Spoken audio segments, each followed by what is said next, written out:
habis. Dia lebih suka mikir bagaimana anak-anaknya masih tetap jadi pejabat dan aman.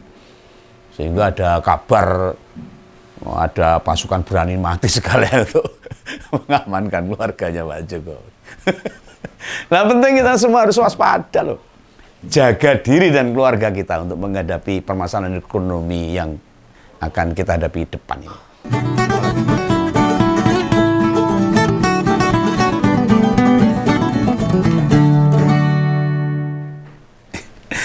Kali ini Begawan mau bahas lah sekali-sekali tentang ekonomi Indonesia. Karena masyarakat ya perlu diberikan, disampaikan tentang perkembangan ekonomi di Indonesia. Nah, hingga per kuartal ketiga tahun ini, atau berarti bulan September, hutang negara kita ini mencapai 408,6 US dollar. Atau nek dirupiahkan ya sekitar 6.409 triliun. Nah, besaran hutang itu kemudian jadi kritikan.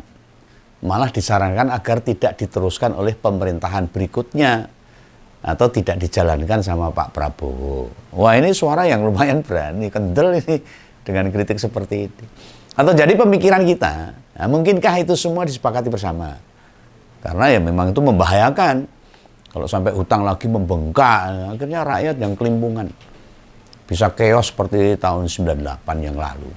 Karena ada resesi ekonomi.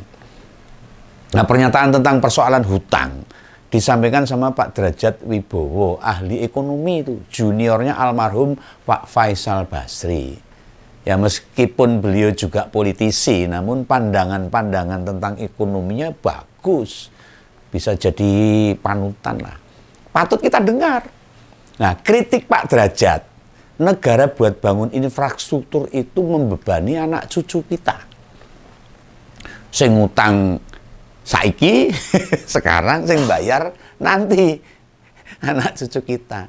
Mungkin Begawan sekarang pajeki sekarang, tapi besok makin membengkak, apalagi bunganya semakin besar. Nah, ya tentu ini ditujukan bagi pemerintah ke depan kritikan ini. Ini suara keras Pak Derajat loh ini. Pemerintah Prabowo sebagai bagian koalisi Kim Plus Plus, suara itu akan didengarkan atau tidak? Ya monggo. Ingat loh, demi kelancaran program makan bergizi, negara butuh impor jutaan sapi loh. Meskipun kemarin ada wacana mau diganti susu ikan. Saya kalau dengar susu ikan ini jadi malah ketawa. Dan itu semua dilakukan tidak secara cash itu. Ada peluang juga berhutang. Kirim saya utang. Dan ini kelihatannya pejabat-pejabat itu seneng kalau utang. Nah, hingga saat ini Om Begawan belum dapat gambaran.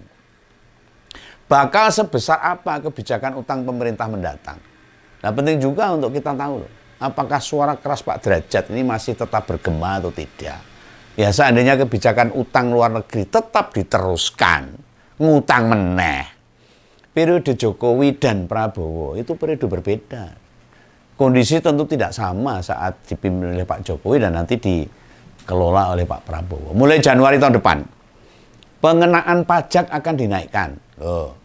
Bila pajak dinaikkan dan kebijakan utang luar negeri tidak dibatasi, alarm tanda bahaya mesti segera dibunyikan kepada masyarakat. Supaya masyarakat siap-siap. Jangan sampai terjadi kasus kejadian tahun 1998. Yang jadi pertanyaan kritis itu adalah siapa bakal Menteri Keuangannya nanti? Bila jabatan Menteri Keuangan dijabat Bu Sri Mulyani lagi, atau bahkan Pak Derajat, Om Begawan masih optimis. Karena pengalaman Mbak Ani ini cukup mumpuni dalam mengelola keuangan. Tingkat dunia aja dia bisa, apalagi Indonesia. Neng jabatan yang lain, ya kalau dijabat atau dijabat Menteri Keuangan yang lain, bukan Ani atau bukan Pak Derajat, wah wes ngalamat ini. Ngalamat ekonomi kita rada mendung, bergelayut dan deg-degan ini semuanya. Dalam berbagai kesempatan loh. Pak Prabowo itu mengatakan bahwa di pemerintahannya pertumbuhan ekonomi target 7-8%. Wah, sebenarnya dia ngerti apa enggak sih? Menetapkan target itu gak gampang loh, tidak asal bunyi trak loh. Harus ada data pendukung yang komplit itu. Sebab saling terkait satu sama yang lain, tidak asal ngomong. Ini perpindahan antar kepala negara dengan ujian yang sangat besar. untuk saat ini antara dari Pak Jokowi ke Pak Prabowo. Kondisi sekarang malah berkebalikan transisi waktu Pak BY ke Pak Jokowi. Sangat berkebalikan. Ini menurut analisa pembegawan. Soal target pertumbuhan ekonomi, apakah Prabowo tidak tahu daya beli masyarakat saat ini? Mulai menurun. Atau yang masih ngasih informasi tidak jujur, ABS saja, bisa terjadi. Bila pajak dipaksakan naik menjadi beban masyarakat, berkonsekuensi kemampuan atau daya beli rakyat otomatis akan semakin turun. Ya kita mengembalikan kurs rupiah terhadap dolar jadi 14.000 lagi aja wes kangelan. Ini sudah di atas 15, 16. Gimana mendongkrak pertumbuhan ekonomi mencapai 7 atau 8%? Ya tangeh lamun apa? Impossible. Ra mungkin gitu. Lah hingga jelang pergantian pemerintahan, situasi ekonomi lagi lesu tenan, lesu ini. Apa-apa sepi. Sesuatu apa yang akan kita beli terbatas lah. Pasar-pasar tradisional mulai sepi. Yang payu ya makanan sehari-hari ya. Apa kebutuhan pokok itu ya, karena itu kebutuhan yang harus dipenuhi oleh keluarga. Tapi yang lain, yang sekunder dan sebagainya, kebutuhan sekunder sepi. Serba tidak menentu lah pokoknya. Lah Pak Jokowi aja wis ora gagas kok. Karena tinggal saknyu sudah leret. Ora gelem mikir tuh. Malah mikirnya ngikain kono gara-gara penggali. Ya karena mergo jabatannya sudah mau habis. Dia lebih suka mikir bagaimana anak-anaknya masih tetap jadi pejabat dan aman. Sehingga ada kabar ada pasukan berani mati sekalian untuk mengamankan keluarganya Pak Jokowi. Nah penting kita semua harus waspada loh. Jaga diri dan keluarga kita untuk menghadapi permasalahan ekonomi yang akan kita hadapi depan ini. Apalagi bagi yang masih bisa kerja, pertahankan apa yang ada lah. Nggak usah neko-neko. Masa depan ekonomi kita itu lagi labil. Nggak menentu. Jangan merasa nggak ada ancaman di pekerjaan kita loh. Oh iya, tiba-tiba PHK. Tiba-tiba perusahaan bangkrut. Itu bisa saja. Kecuali ASN, TNI, Polri ya itu itu kan ditanggung oleh negara. Itu baru boleh tenang. Meskipun ya akhirnya nggak tenang kalau lingkungannya usrek mau apa. Pekerjaan apapun sekarang terancam pengurangan, ada PHK dan sebagainya. Makanya yang masih kerja disyukuri seberapapun yang dia dapat. Dipertahankanlah untuk mencukupi kehidupan kita. Bila nggak sesuai dengan pengeluaran, cari sampingan atau menanam sayuran sendiri di rumah, itu nggak apa-apa. Membuat kebun sendiri di rumah untuk mengurangi pengeluaran. Penerapan beberapa kebijakan ekonomi kita ini lagi nggak jelas. Pemerintah baik pusat, provinsi, kabupaten, kota, maunya tiap tahun harus nambah. Iya, APBD-nya harus nambah. Ya kita sebagai rakyat yang jadi korbannya akhirnya. Pajak naik, tarian-tarian naik, apa-apa dipajaki, mau bangun rumah sendiri kena pajak, bongkar rumah kena pajak, beli rumah kena pajak, beli tanah kena pajak, balik nama sertifikat kena pajak, ya, beli ke supermarket kena pajak, pokoknya pajak tok sini. Ya akhirnya rakyat jadi beban. Sementara pejabat-pejabat berfoya-foya, ya toh. Nah itu contohnya si Kae, Pomar pamer tok. Nah tahun 2000-an yang lalu, Indonesia yang punya uang utang gede nih, utangnya gede banget. Hanya bedanya sama sekarang ini, buat BLBI, gantiin perusahaan raksasa karena efek krisis moneter kemarin itu. Sekarang yang pada dibantuin negara sudah pada kembali kaya. Wes, udah, karena suntikan-suntikan. Nah, negara masih kelimpungan untuk utang buat bantu mereka. Ya sama kayak kasus infrastruktur aja, bisa jadi loh. Beberapa tahun ke depan utang kita masih gede, masih tetap lah. Hasil pembangunannya enggak optimal, memberi dampak signifikan untuk kesejahteraan masyarakat. Ya, karena infrastruktur itu bisa untuk lalu lintas perdagangan, tapi ya, kenyataannya masyarakat kecil ya meh mlebu tol ya kabotan bayare larang.